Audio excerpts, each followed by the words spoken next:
You both came from private practice as volunteers in this case. Both of you working for nothing, not taking a paycheck for it.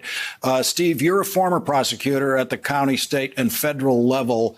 What made you decide to leave your private practice to come and take on this burden? And what did that burden feel like in the courtroom?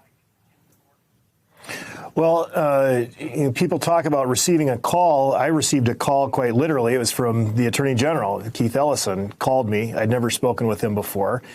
And he asked me if I'd help. I had over 2 decades of prosecution experience. I've tried quite a few murder cases. I've prosecuted police officers before. And for me, it was very easy. When the Attorney General of your state calls and asks for help, you say yes, you do that. As attorneys, we practice in a profession.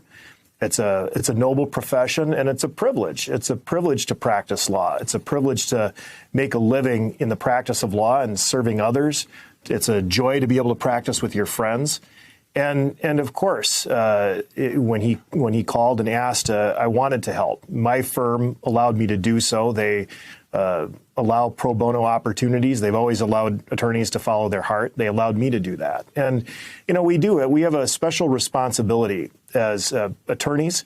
I think we have an excellent bar in Minnesota, people who are committed to pro bono. But, I went to schools, public schools. I didn't build on roads. I didn't create. Right. And at some point, you owe something back to the state that's been so good to you. And so I was privileged to help.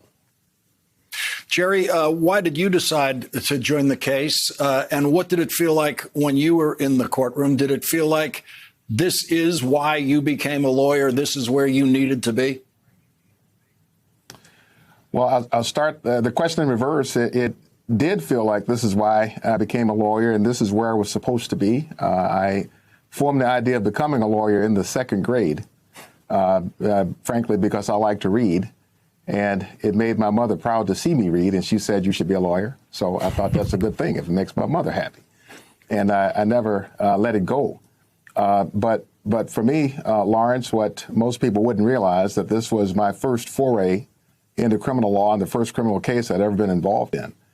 And I primarily try cases for Fortune 500 companies around the country. This, though, to me was like a moral moment. It was one of those moments where everything within you, every fiber, just sort of resonated that this is a time to stand up, to be counted, to do what you can just for the cause of good and right. I didn't know how it would affect my practice. I didn't give any thought for myself, and that I simply wanted to be involved and offer whatever skills I had to bring about justice in this case. And it was thereafter that I got a call from the Attorney General, and it all matched up. I said yes. And then thereafter thought, what have I done? This is going to be on the international stage in your first criminal case. And but at that point, I was committed to it. So win, lose, or draw, whether I'd be embarrassed or not, I would be committed to seeing this through to the end. And that's what I did. Hey, thanks for watching our YouTube channel. You should know that you can follow today's top stories and breaking news and catch up on your favorite MSNBC shows all in one place. Download the NBC News app today.